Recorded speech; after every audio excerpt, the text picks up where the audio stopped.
بسم اللہ الرحمن الرحیم۔ تو امریکہ، اسرائیل اور ایران کے بیچ جو جنگ ہو رہی ہے، اس جنگ کے مقاصد کیا ہے؟ کیا امریکہ کو ایران سے کوئی خطرہ تھا؟ تو ایسا بھی نہیں ہے۔ تو پھر یہ جنگ کیوں چھیڑی گئی؟ کیونکہ جنگیں ایسا نہیں ہوتی کہ ایسے ہی منہ اٹھا کے اور وہ بھی دنیا کی سپر پاور ہو اور کسی دوسرے ملک پہ جا کے حملہ آور ہو جائے۔ تو یقیناً جو ہے یہ جو امریکہ ایران پر حملہ آور ہوا، اس کے بھی کوئی مقاصد تھے، جبکہ میڈیا پہ بیٹھے دانشوروں کا یہ بیانیہ ہے کہ اسرائیل ٹریپ کر کے امریکہ کو اس جنگ میں لے آیا۔ تو کیا دنیا کی سپر پاور اور اس کی لیڈرشپ اتنی احمق ہے کہ وہ اسرائیل کے ٹریپ میں آ گئی؟ تو ایسا ممکن نہیں ہے۔ ویسے ٹرمپ سے یہ بعید بھی نہیں ہے، اس سے اس طرح کے امکانوں فیصلوں کی توقع بھی کی جا سکتی ہے، لیکن خالی ٹرمپ کے کہنے سے جنگ کا آغاز نہیں ہو سکتا تھا جب تک پینٹاگون اس کا خیال نہ ہوتی۔ تو دنیا کو ہمیشہ جو ہے اس ملک نے ہی لیڈ کیا ہے، وہی سپر پاور رہا جو عقل، دانش، ویان، سائنس، ٹیکنالوجی، مضبوط فوجی قوت، جو ہر فیلڈ میں لیڈ کر رہا ہوتا ہے دنیا کو، وہی دنیا کی سپر پاور رہا۔ ایک وقت تھا کہ مسلمان دنیا کے سپر پاور تھے، جب وہ ان معیارات سے گرے تو ان کی جگہ کسی اور نے لے لی، اور آج جو ہے امریکہ دنیا کی سپر پاور ہے۔ تو کیا بلا وجہ اس جنگ کو بغیر مقاصد کے جو ہے بغیر کسی ایجنڈے کے اس جنگ کا آغاز کر دیا گیا، اس اسرائیل کے ٹریپ میں آ گیا؟ تو ایسا ممکن نہیں۔ جنگ کے دو بنیادی مقاصد ہوتے ہیں، یا تو اس خطے سے آپ کے جڑے کوئی مفادات ہوں، یا اس ملک سے آپ کو کوئی خطرات لاحق ہوں۔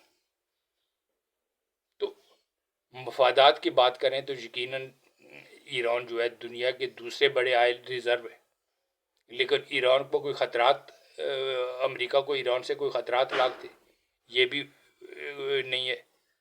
تو پھر کیا جو ایران کا جوہری پروگرام، ان کا جو نیوکلیر پروگرام ہے، اس سے خطرات تھے؟ تو ایسا اگر ہوتا تو اس کے لیے تو ایک آپریشن ہی کافی تھا۔ اتنا لاؤ لشکر لے کے امریکہ میں کیوں سمندر میں اتر آیا کہ اپنے بحری بیڑے بھی لے کے آ گیا، حالانکہ اس خطے میں ان کے بیسز موجود ہیں۔ اور جس ملک کی فضا غیر محفوظ ہو، جس ملک کے پاس فضائیہ نہ ہو، وہاں پر جو ہے یہ تو ایک آپریشن کے ذریعے بھی یہ ٹارگٹ اچیو کیے جا سکتی تھی۔ اتنا امریکہ لاؤ لشکر لے کے کیوں سمندر میں اترا؟ اتنی بحری بیڑے کو اور یہاں بیسز آنے کے باوجود کیوں لے کے آیا؟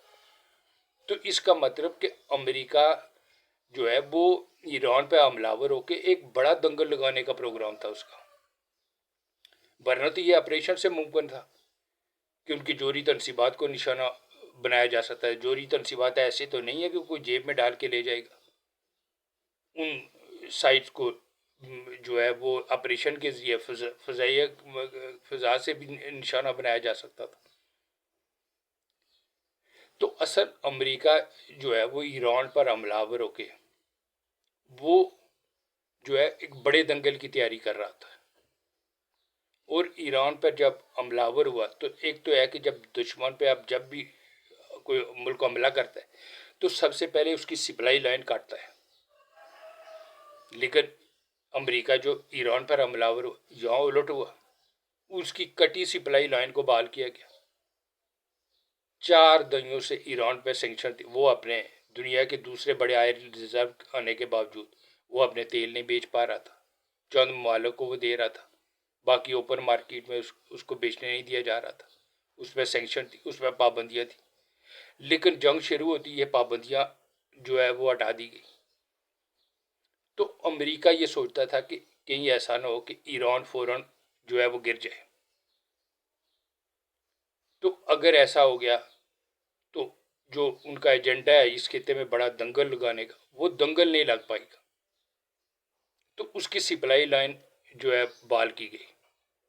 جس طرح باکسنگ میں 2 باکسر جب مقابلے کے لیے رنگ میں داخل ہوتے ہیں تو پہلے اپنی اپنی سائڈ پہ بیٹھ جاتے ہیں، ان کی جو ہے ان کی مالش وغیرہ کی جاتی ہے، لیکن جو ہی راؤنڈ کے لیے سیٹی بجتی ہے اور مقابلے کے لیے وہ کھڑے ہوتے ہیں تو فوراً جو ہے ان کے دانتوں کے اوپر ایک بتیسی لگا دی جاتی ہے تاکہ جنگ کے دوران ان کے دانت محفوظ رہیں. اسی طرح ایران پر جب امریکہ حملہ آور ہوا تو وہ سوچ رہا تھا کہ یہ ایسا نہ ہو یہ کہ فوراً گر جائے ایران، اس لیے اس کو بتیسی لگائی جائے، اس کی سپلائی لائن بحال کی جائے. تو امریکہ تو یہ سوچ رہا تھا کہ ایران جو ہے، کیونکہ امریکہ نے مدورو کو وینزویلا میں جو آپریشن کیا ہے اس کے بعد امریکہ تو اسپیشلی ٹرمپ تو یہ سمجھ رہا تھا کہ پوری دنیا ہی وینزویلا ہے، وہ مدورو کی طرح آئے گی اٹھا کے لے جائے گی. تو وہ اس نے ایران کی پہلے سپلائی لائن بحال کی تاکہ ایران فوراً گر نہ جائے.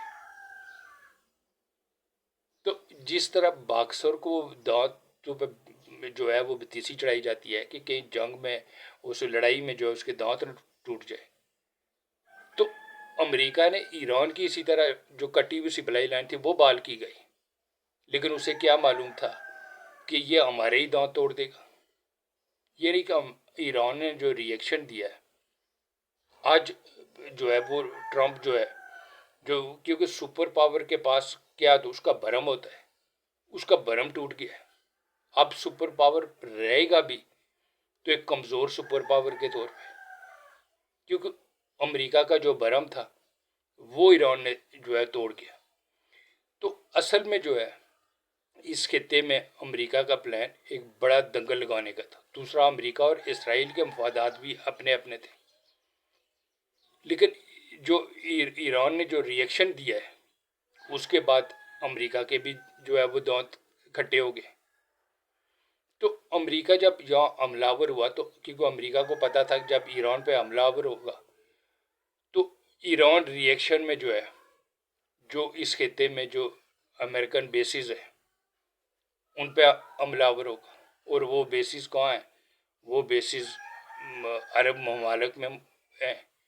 اور ان بیسز پہ جب ایران حملہ آور ہوگا تو اس کے بعد جو ہے وہ یہ عرب ممالک جو ہیں وہ اس جنگ کا حصہ بن جائیں گے. اور پھر سعودی عرب جو ہے وہ ایران کے ساتھ جب اس جنگ کا حصہ بن جائے گا تو ایران سعودی عرب کے ساتھ پاکستان ڈیفنس پیکٹ میں، پھر پاکستان جو ہے وہ اس جنگ کا سے حصہ بننا پڑ جائے گا. اور پھر ایک ایسا دنگل لگنا تھا کہ کسی کو سمجھ ہی نہیں آنی تھی کہ کون کس کو مار رہا ہے. ایران اگر ایک میزائل داغتا تو پاکستان کے اوپر جو ہے وہ 100 میزائل کہاں سے آنے تھے وہ سمجھ ہی نہیں آنی تھی. وہ انہی بیسس سے اور امریکہ کے بحری بیڑوں سے جو ہے پر حملے آنے تھے. تو امریکہ کا ایران پر حملہ آور ہونے کا مقصد جو تھا وہ اس خطے میں ایک بڑے دنگل کی تیاری تھی، لیکن دنگل برپا نہ ہو سکا کیونکہ جنگ شروع ہوتے ہی فیلڈ مارشل عاصم منیر جو وہ اس خطرے کو بانپ چکے تھے. وہ فوراً سعودی فرما روا کے پاس پہنچے کہ اب آپ لوگ سب پیچھے پیچھے ہٹ جاؤ، اب پیڑ کو خالی کر دو، میدان خالی کر دیں.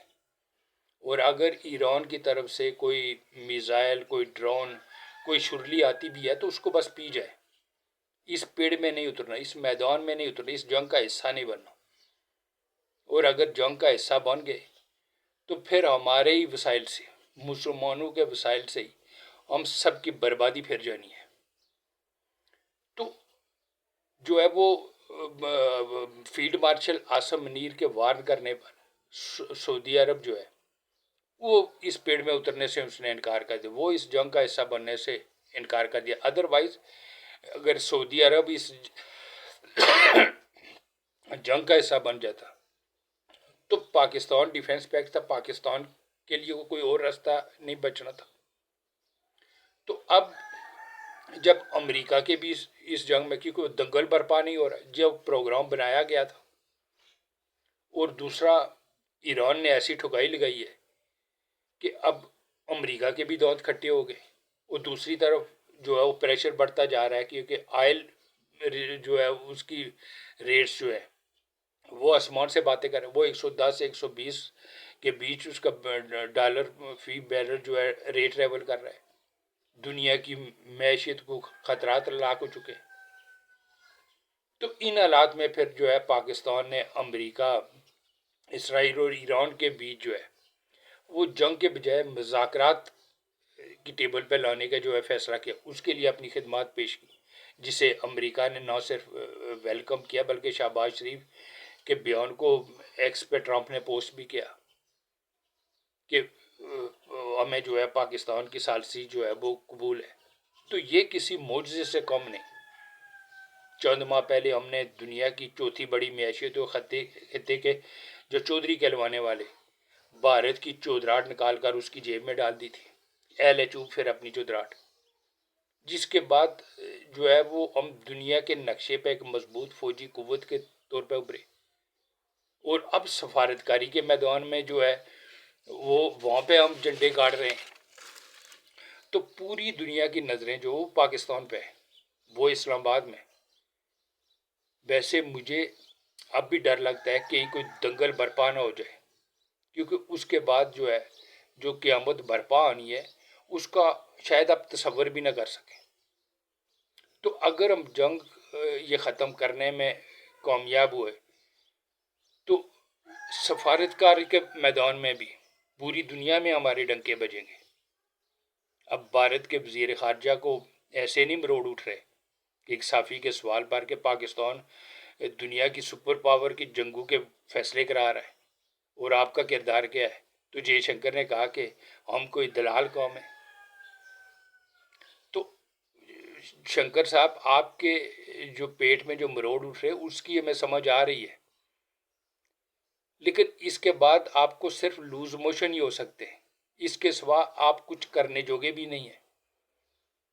تو پاکستان جو آج کل کامیابیاں سمیٹ رہا ہے خطے میں کہ ایک چودھری کی چودراہٹ جو ہے نکال کر اس کی جیب میں، نہ صرف اس کی چودراہٹ جیب میں ڈالی، اب سفارتی ماز پہ بھی کامیابی، تو یہ کسی معجزے سے کم نہیں۔ اور یہ سب حکومت پاکستان اور بالخصوص فیلڈ مارشل کے وی این کی بدولت جو ہے ممکن ہوا۔ تو فیلڈ مارشل جو ہے اس خطرے کو بہت پہلے بانپ چکے تھے، اسی لیے چند ماہ پہلے انہوں نے ایک بیان میں انہوں نے کہا تھا کہ پاکستان کو اگر گرانے کی کوشش کی گئی تو ہم اکیلے نہیں کریں گے، ہم آدھی دنیا کو لے کے جائیں گے۔ تو فیلڈ مارشل عاصم منیر صاحب، میرے پاس اگر توپیں ہوتی تو میں 21 کے بجائے 21 توپوں کی سلامی پیش کرتا، لیکن میرے پاس توپیں تو نہیں ہیں، صرف 2 ہاتھ ہیں، اس لیے دونوں ہاتھوں سے آپ کو سلام۔